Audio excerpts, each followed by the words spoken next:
Here today. Hello. Yes, read your question. Okay, so my question is, how does your party avoid a catastrophic no-deal Brexit, as a year is not sufficient time to negotiate a trade deal with the EU? Okay. Could you repeat that question, please? 'Cause I couldn't Yes. hear it. Okay. Do you mind if I read it for Yeah, you? you Is read that okay? it, that's fine. How does your party avoid a catastrophic no-deal Brexit as a year is not sufficient time to negotiate a trade deal with the EU? Thank you. Yeah, Mr. Baggaley. So first of all, thank you for your question. Well, what we would do is we would renegotiate the deal with Europe, and we would put that deal, which would be not a hard Brexit as proposed by Boris Johnson, but we'd put that deal back to the people with a final say with Remain on the ballot paper to really end this 3 years of chaos that this government has put through. Part of your question, you're completely right. I have personally, in my day job, I've studied, looked at and worked on trade negotiations around the world. Japan started its trade negotiation discussions in 2001 with the European Union. Now they're either lying about one or two things. They're either lying that they either want a very close relationship with the European Union, by which we will be rule takers, not rule makers, so we'll just do what the European says, or we'll deregulate from the European Union, at which point we'll have to do trade negotiations with the United States and other countries, which will take, as other countries have found, up to 4 or 5 years. So it's not get Brexit done, it's Brexit for the next 7, 8, 10 years. Thank you very much.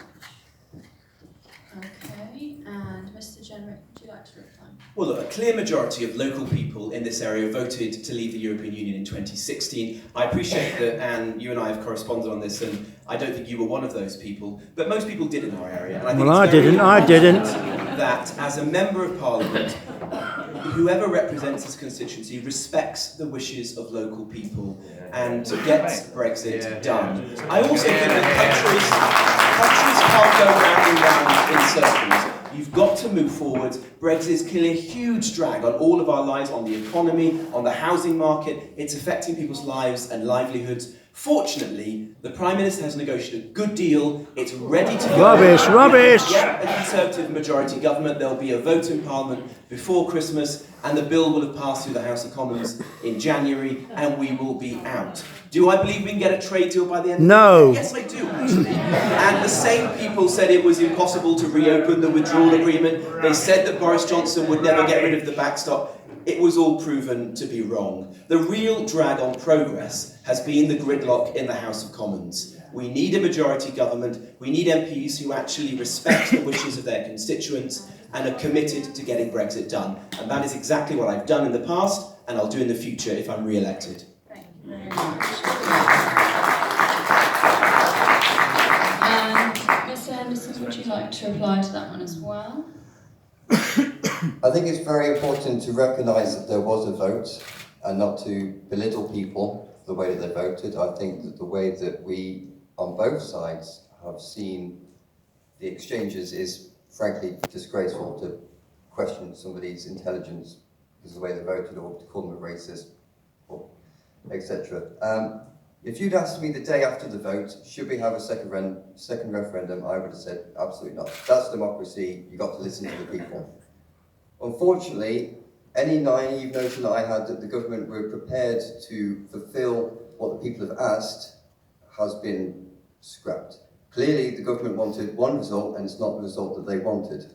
And it has been years now, and now that it's been years, and that we know more facts, there have been more reports, the people are saying to me, the people I speak to, they say, I want to have another chance to vote now that all the options are on the table. And that is what I think we should have. I think we should have another vote with all the options. I think in the meantime we should speak to Europe and talk about what will happen if we do leave, so we will have more time to negotiate a deal. Okay, just a few more seconds. And I also want to reform the EU as well. I want the options for reform on the referendum as well. Thank you very much.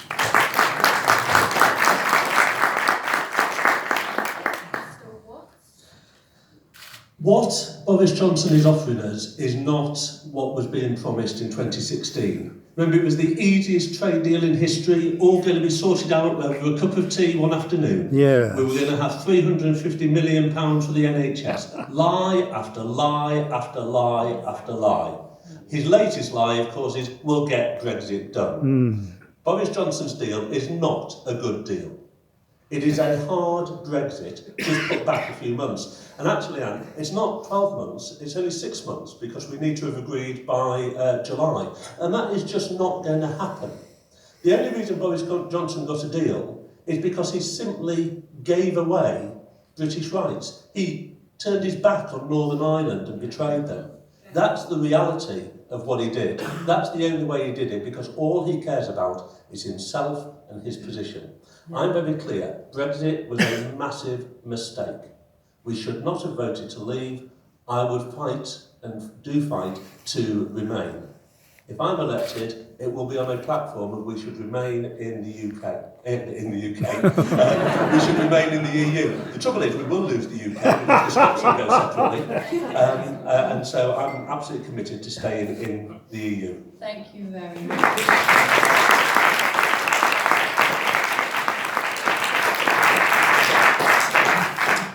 Okay, and our next question, question 4,